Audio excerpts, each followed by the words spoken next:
নমস্কার সবাইকে। আজকে আমি দেখাবো কি করে মোজারেলা চিজ বানাতে হয়। আমি এখানে 2 লিটার মতো দুধ নিয়ে নিয়েছি এবং দুটো জাল দিয়েছি।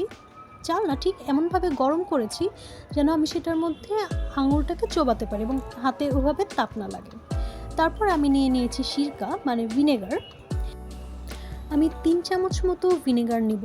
3 চামচ মতো ভিনেগার নিয়ে আমি সেটা 1 লিটার দুধের মধ্যে দিব। আমার এখানে যে 2টা প্যান দেখা যাচ্ছে ওখানে আমি 1 লিটার 2 লিটার করে দুধ নিয়েছি। তো মানে 1 লিটার দুধে আমি 3 চামচ করে ভিনেগার দিব।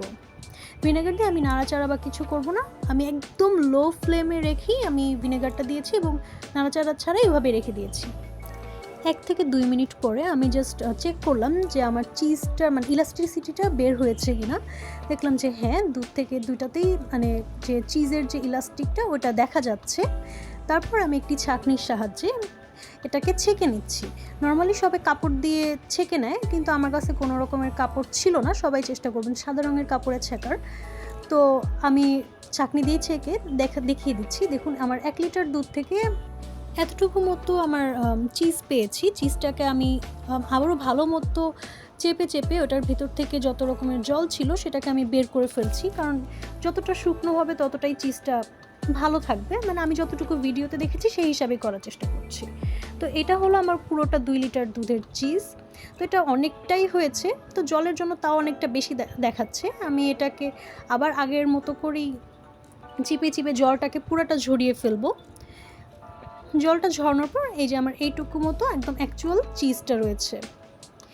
তারপর আমি চিজের মধ্যে একদম ফ্রিজের ঠান্ডা জলটা দিয়ে কিছুক্ষণ ভিজিয়ে রাখবো যাতে আমার চিজটা এঁটে যায়। তারপর এটা প্রায় 10 মিনিট পর আমি চিজটাকে উঠিয়েছি। দেখুন, চিজটা অনেকটাই শক্ত হয়ে গিয়েছে। তো আমি এটার থেকেও জলটা বের করে নিচ্ছি হালকা হালকা করে।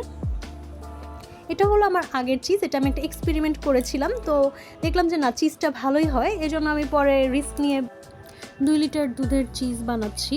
তো তারপর আমি জাস্ট 20 সেকেন্ডের জন্য ওভেনে একটু চিজটা গরম করে নিব। জানি না এই প্রসেসটা কেন করে, আমি ভিডিওতে এভাবেই দেখেছিলাম, তো আমি এটাই করলাম। 20 সেকেন্ড মতো গরম করে নিয়েছি। এটা আমি যতটুকু জানি যে হয়তো ওভেন ছাড়াও হবে। একদম মানে আমি যেটা বুঝলাম, কুসুম গরম জলের ভিতরে চিজটা হয়তো মানে কিছুক্ষণ ভিজিয়ে রাখলেই জিনিসটা একদম সফট হয়ে যায়। দেখুন, এটা ভালোই সফট হয়ে গেছে। এই যে ইলাস্টিসিটিটা দেখা যাচ্ছে আবার। তো এটাকে আমি আবার একদম ভালো মতো করে জলটাকে চিপে জলটা যতটুকু সম্ভব বের করে আমি এই বক্সে স্টোর করে ফেলবো। আমি এটা ফ্রিজে রেখে দিয়েছিলাম 24 ঘন্টার জন্য।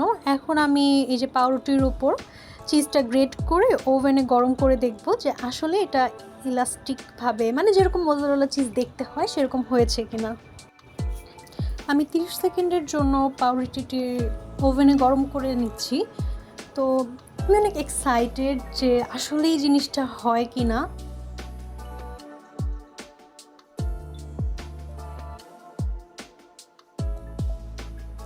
30 সেকেন্ড হয়ে গেছে। এখন আমি পাউরুটিটা বের করে মানে চিজটা খুব সুন্দরভাবে মেল্ট হয়েছে, কিন্তু পাউরুটিটা এত গরম আমি ধরতে পারছিলাম না।